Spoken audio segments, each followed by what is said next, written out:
It's a redesign of the Pegasus 39. Let's run with it.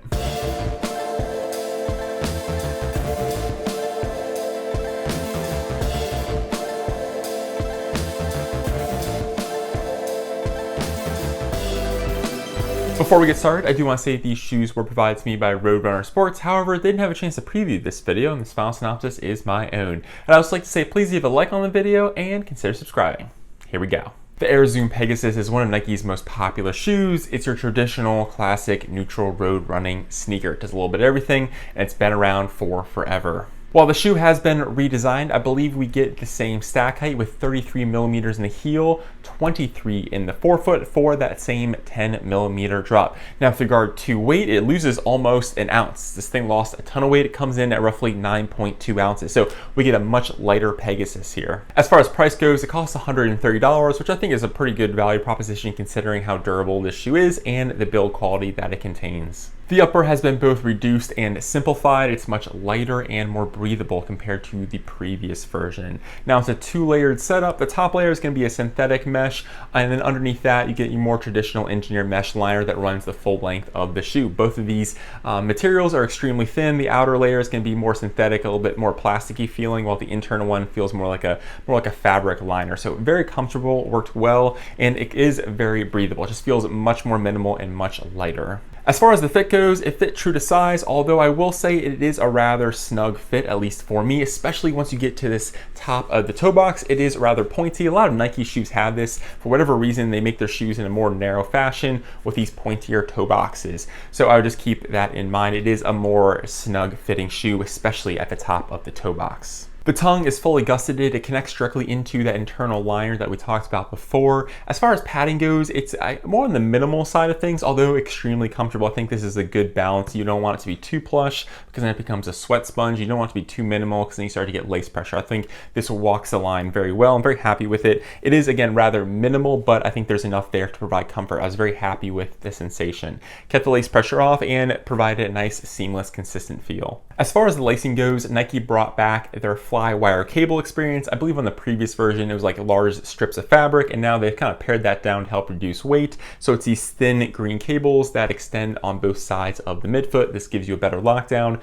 And in my opinion, I think this worked well. I don't know how much these flywire cables make a difference. I thought the lockdown fit of the Peg 39 worked really well. It didn't have any heel slip. Felt very connected to this platform. Now moving to the back of the shoe, plenty of padding. Really comfortable experience for such a light shoe, or at least a light daily trainer. It didn't have any issues there with the heel lift. It kind of locks you in. There's a small lip kind of at the base of the heel that really does connect you in to get your foot kind of situated in this shoe. So overall, the lacing system, the tongue, everything like that, very comfortable. It worked really well. The upper is going to be a little bit more pared down, much more breathable compared to its predecessors, and I'm very happy with the comfort level. Although the one thing I'll say is I think the top of the toe box and the toe box in general is going to be a little bit more constricting than I would kind of like. The midsole has two Air Zoom units, one more than the previous version, one in the heel section and one in the forefoot. The rest of the midsole is still going to be that React foam. Overall, in my experience, you notice most of the cushioning at the back of the shoe with that new Nike Air Zoom bag directly under your heel. As you move to the front of the shoe, it becomes a much more firm, much more minimal experience. It feels like a very thin forefoot, and the Nike Air Zoom bag directly under your forefoot wasn't as pronounced as other Zoom units I have tried in the past. Now, I think this helps the shoe perform at those medium to faster paced runs, not so much at the slower paced runs. So if you're looking for a recovery day shoe or slower shoe, I'd probably go in a different direction, but for those medium to faster paced daily training runs, I think this works well. Now, the other thing I'll say is that it's a very flexible shoe. You do get quite a bit of bend in the forefoot, and it feels very nimble. It moves with your foot, which I thought was a very nice touch. Moving to the outsole, we do get a redesign here. However, it's going to be very similar. It looks fairly similar to historical Nike Air Pegasus outsoles. You get the lateral edge here with the grid-like pattern that extends down the medial side. The rubber, I will say, does look quite thick in the heel section compared to the rest of the shoe. And the traction, I will say, was very good. Didn't have any issues in typical historic Pegasus fashion. Almost kind of looks like a trail shoe just because of how aggressive it is. So I think it's one of the strong points of the shoe, and they tweaked it. Just looks kind of the same, and it performed well. No major issues here.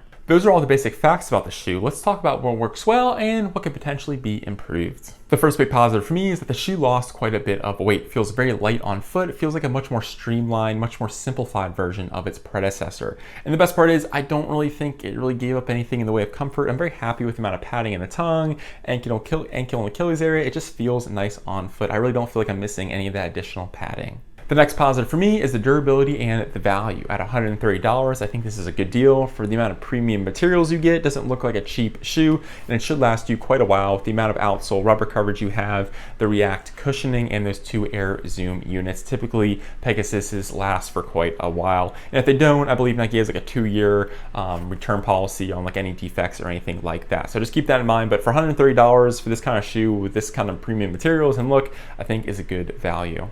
The last positive for me is it's a rather versatile shoe from lifestyle wear to almost any run you want to go on. Now, the one caveat I'll say is it's not great at those slower paces just because you don't have as much cushioning underfoot, but I think at the faster tempo workouts, medium kind of paces, it does excel, pun intended. It feels very light on foot. I like how thin the upper is. It just has a nice, comfortable experience, and it was just fun to run in, again, at those medium to faster paces. However, the shoe wasn't perfect, and there are a couple things that can probably be improved. The first thing I would probably change is the fit of the top of the toe box. This is kind of a running theme with Nike. Typically they make a point to your shoes, at least in my experience, and I wish they would just kind of open it up slightly. Now I really don't have wide feet. The rest of the shoe fit very well. I just feel that the top and the kind of the volume of the top section of the toe box are just a little bit too constraining.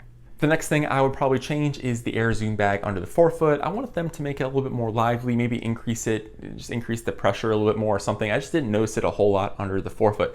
Not a bad experience, it just wasn't as lively as I was hoping for. So where does that leave us? Well, I'm very happy with the updates. They pared down the upper, made it much lighter, more breathable. I'm always a big fan of that without sacrificing comfort. The tongue was great, ankle and Achilles area, plenty of padding, and the additional air zoom bag in the heel I thought was a nice touch. My only real caveat with it is the fit of the toe box, and I wish they make the forefoot a little bit more lively.